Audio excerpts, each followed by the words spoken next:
Dans l'épisode de Demain nous appartient du lundi 18 octobre 2021, Audrey, Charlotte Gassio, rentre de Perpignan avec quelques jours d'avance. Ses enfants l'interrogent sur les raisons de ce retour précoce, et Audrey admet avoir été remerciée.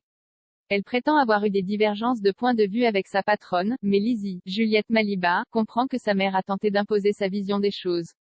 Lassés, les adolescents lui demandent de se calmer. Une fois au lycée, Jordan, Maxime Lelu, croise Angie, Louise Marion, qui l'accuse une nouvelle fois de racisme.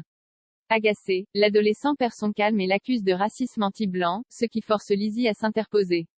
La jeune fille reproche à son frère son discours de réactionnaire, suite à quoi Jordan fait une remarque homophobe en face de Jack Dimitri Fouk.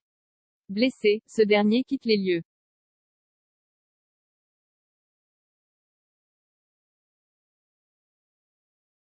Au Spoon, Louise, Alexandra Naoum, reçoit un appel de Gary, qui lui annonce qu'Aurélien, Christophe Bédès, a eu un accident de scooter et doit se faire opérer du bassin. Sous le choc, Louise décide de prendre le premier vol pour Athènes pour aller le rejoindre. Sa petite amie partie, Hector Langevin, se retrouve seul pour assurer le service et se retrouve vite débordé. Installée à une table, Audrey lui réclame plusieurs fois un café mais finit par aller se le préparer elle-même. Elle en profite pour servir quelques clients, ce qui interpelle Le jeune homme lui demande de reprendre sa place, mais Audrey lui fait remarquer que la lenteur du service n'est pas bonne pour son restaurant. À la fin du service, présente ses excuses à Audrey pour la manière dont il s'est adressé à elle. Il lui propose du travail, ce que Audrey accepte tout en indiquant qu'elle partira lorsqu'elle aura trouvé un job dans un salon.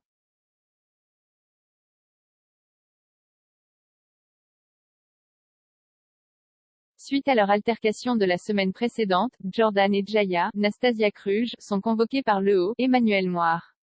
Face à lui, les deux adolescents recommencent à se disputer. Le haut leur demande de régler leurs différends sous peine de passer en conseil de discipline. Plus tard, le professeur de français les convoque à nouveau. Il leur annonce qu'ils vont devoir travailler en équipe sur un exposé noté ayant pour thème la justice. Jordan et Jaya objectent, mais le haut les y oblige.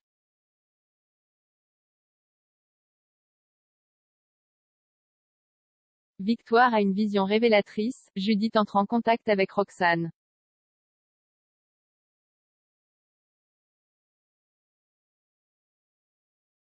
Judith, Alice Varela, s'éveille enchaînée dans une pièce sans fenêtre. Au même moment, la police de Sète découvre son téléphone portable sur le lieu de sa disparition.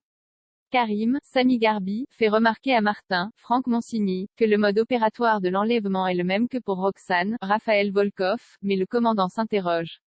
Au moment de sa disparition, Roxane enquêtait sur Émilie Chaptal. Judith, elle, n'a rien à voir avec cette dernière. C'est en tout cas ce qu'il croit. Au commissariat, Constant reçoit la visite de Nord, Saël de Figueiredo, qui lui révèle que Judith avait des doutes sur l'implication de Noah, Tristan Djeram, dans l'enlèvement de Roxane. Elle lui explique que l'alibi de Noah est faux, et que Judith a remarqué une similitude entre les dessins de Victoire, Solène Hébert, et le logo du club de joute de Noah. Bien que dubitatif sur les visions de Victoire, Martin dit à Sarah, Camille Genot, qu'il va suivre la piste de Noah.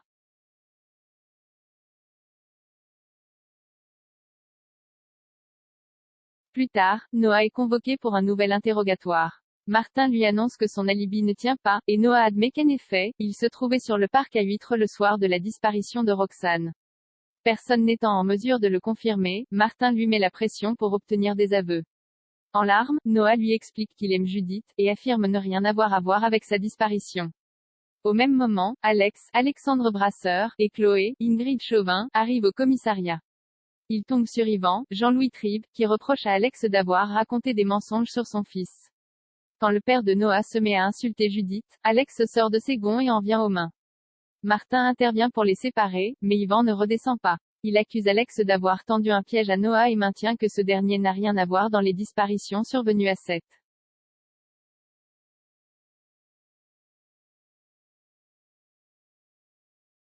Très inquiète pour Judith, Chloé trouve refuge chez Sandrine, Juliette Trezanini. La proviseure se sent coupable d'avoir laissé Judith sortir avec Noah, mais Sandrine lui fait remarquer qu'elle n'a rien à se reprocher dans cette histoire. Non loin des deux femmes, Victoire continue de dessiner. Elle reçoit alors un coup de fil de Sarah, qui lui annonce que la police va réinterroger Noah.